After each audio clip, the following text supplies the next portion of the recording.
Salut tout le monde, c'est RNS Prod pour une nouvelle vidéo. Aujourd'hui on se retrouve, comme vous avez vu au titre les gars, les avantages d'acheter un 450 LTR. Pourquoi il faut acheter un 450 LTR? Si vous ne savez pas, peut-être que cette vidéo va vous en dire un peu plus, et donc va vous faire basculer sur peut-être pour l'acheter, peut-être pas l'acheter. D'ailleurs j'ai fait une vidéo pourquoi il faut surtout pas acheter un 450 LTR. Donc il y a des points négatifs et des points positifs, comme tout dans la vie. Et du coup je vous conseille d'aller la voir parce que les points négatifs de ce quad ils sont quand même assez élevés. Enfin bref, maintenant on est là pour parler des points positifs. Le premier point positif, comme peut être un point négatif, bien sûr je l'ai déjà dit dans l'autre vidéo, c'est sa puissance. Certes pour moi c'est pas très puissant un 450 LTR, sa vitesse de pointe pour faire de la route est 120, 125 km/h. Mais d'un côté ça peut être aussi son point fort parce que pardon, j'ai bugué là. Par rapport à d'autres quads comme le 250 ou le 350 Raptor, il est beaucoup plus puissant.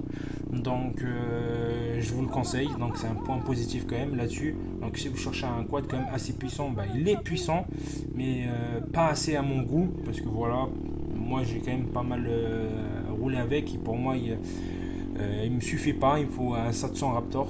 Mais pour quelqu'un qui est en 250 ou en 350 Raptor, qui veut passer un truc plus puissant, ça fera largement l'affaire, tant qu'il veut pas faire la route. Donc un point positif, c'est sa puissance. Sur terrain de cross, il est très puissant, c'est fait pour ça. D'ailleurs, j'ai vu les dimensions des roues arrière, ils sont petits, c'est pas pour rien. Plus la roue arrière elle est petite, plus elle fait un détour sur elle-même. Enfin, c'est un calcul comme ça, je crois. Et du coup, il a une patate d'enfer quand même ce quad. Donc franchement, je vous le conseille par rapport à cette puissance. Et même dans les bois, même par exemple sur un terrain de cross, vous n'allez jamais vous faire chier avec parce qu'il est assez puissant pour le mettre à bout. Il faut quand même y aller. Mais voilà, si vous cherchez plus puissant, ça existe quoi. Donc puissance, point positif et point négatif. Je l'ai dit dans les deux vidéos. Deuxième avantage, c'est qu'il lève. Pour ceux qui aiment bien cabrer, tu lèves avec tout. Première, deuxième, troisième. Ça lève comme jamais.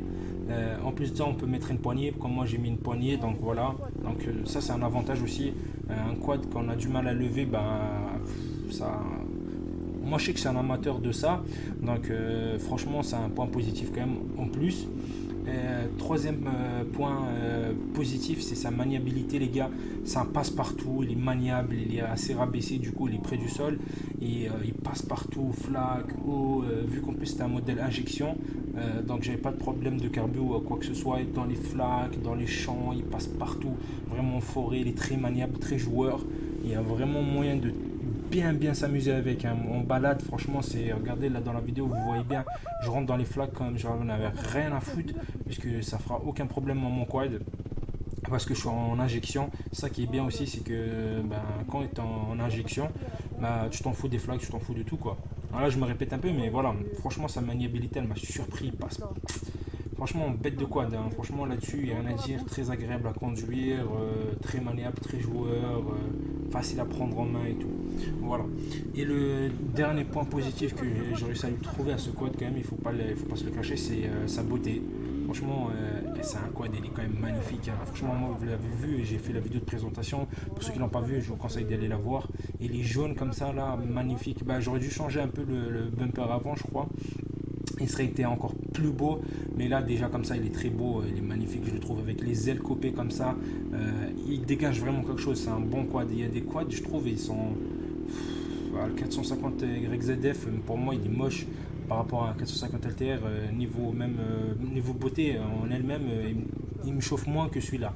Et même la sortie de pont au milieu comme ça à l'arrière, il a un arrière qui est juste ouf. Non, franchement, le quad il est juste magnifique esthétiquement. Voilà, regardez, vous le voyez de blanc, il dégage quelque chose. Donc voilà, ça c'est encore un point positif. Donc j'espère que cette vidéo vous aura plu, les gars. Laissez un commentaire, je réponds à tous les commentaires. Mettez un pouce et abonnez-vous, les gars. Ça vous a plu, les gars. Moi je dis peace et à la prochaine.